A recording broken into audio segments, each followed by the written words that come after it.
Hey y'all, I turned my favorite salad into a pasta salad and it turned out so good. Let me show you how I made it. First, I started out by adding some protein pasta. I always like to add additional protein when I can. Then I added some oven roasted turkey and some pepperoni to the bowl, and then some white onion. You can use white or purple, and some banana peppers. I made some of my homemade mayonnaise to go in this pasta salad, and I'm adding about a cup here. I added about a tablespoon of the juice from the banana peppers and about a tablespoon of red wine vinegar, and then I gave that a good mix. I added about a teaspoon of garlic powder and then about a teaspoon of oregano, some salt and pepper to finish it off. I gave it one final mix and then I added that to the pasta salad. I made sure to get every little drop out of that bowl because I like mine creamy. Then I gave everything a good mix. And this turned out so good. I would add in some lettuce, but I'm taking this to the lake and I don't want it to get soggy. I just don't like soggy foods. But I did pack some croutons so we can sprinkle it on top onto each individual bowl. And that's it, y'all. I hope you enjoy.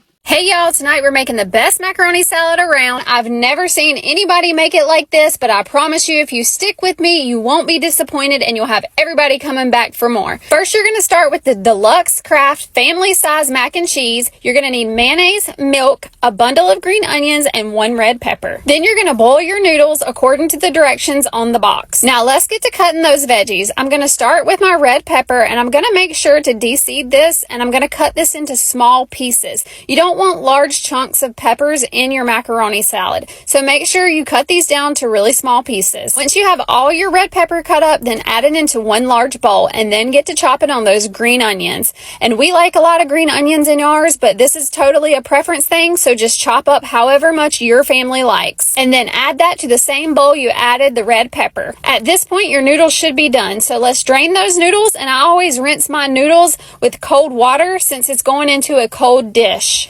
Then you're going to add a half of a cup of milk and one whole full cup of mayonnaise. And you're going to add that into the same bowl that you put those green onions and that red chopped bell pepper. Now, once you put that into the bowl, you're going to make sure that you stir this really well. Get this nice and stirred in with all of those veggies. Okay, and here's where I lose most people, but trust me, a cheese packet comes inside of the family size deluxe Kraft macaroni and cheese, and we're going to add that to the bowl. Add that right on top of that mayonnaise mixture and make sure you get every single last drop of cheese out of that packet. Then once that whole packet is added in, you're going to make sure and give this another good stir because you want all of these ingredients really mixed together before you add in your noodles. Now, once this is good and mixed, then you should have more of a creamy yellow sauce as opposed to a white sauce. Then you're going to add your noodles to the cheese sauce and make sure you give this a good mix as well. Make sure that everything is combined and that everything is well incorporated. And it should look something like this once you're done. Now listen, here's the important part. Can you eat this now? Absolutely. Is it the best right now? Absolutely not.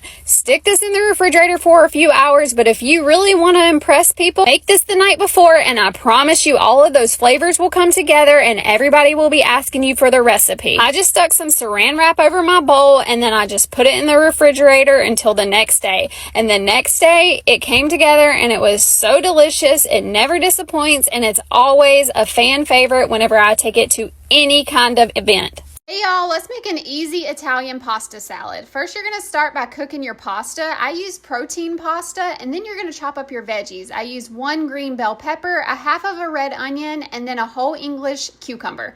And then I added half of this container of feta cheese. Next, you're going to make your dressing, which is 1/4 a cup of vinegar, 3 tablespoons of water, a half of a cup of avocado oil, and 1 packet of Zesty Italian dressing. You're just going to mix that all together, and then you're going to give everything a good stir and make sure it's all mixed together. Just like with all my other pasta salads, I like to make it the night before so that it can sit in the refrigerator and the pasta and the veggies can absorb all of the sauce. It makes it 10 times better. This pasta salad is so easy to make and I feel like it is so refreshing. You need to try it. Hey y'all, yesterday we cooked chicken tacos on the grill and I had this Mexican street corn pasta as a side. Let me show you how I made it. First, I started by grilling 1 bag of frozen sweet corn. I added 1 jalapeno to it and 3/4 of a red onion. Y'all already know that if I'm making pasta, I'm making it with protein pasta. This is the protein pasta that I use and I use the entire box. Once the corn and the veggies have a nice golden sear, then it's done and I just add it straight to my pasta salad. Then I added in about a tablespoon of chili powder, about a teaspoon of garlic powder, powder, a half a teaspoon of paprika. Unfortunately, I accidentally deleted some clips, but I added about a half a cup of this queso fresco and about 1/4 a cup of chopped cilantro, and here it is all mixed up. Squeezed in a half of a lime, and about a cup of my homemade mayonnaise, and to finish things off, I added a half of a cup of Greek yogurt. Gave everything a good mix. Last but not least, I added the most important ingredient, which is tahini, and I added quite a bit, but you can add as much or as little as you like, and that's it, y'all. I hope you enjoy it.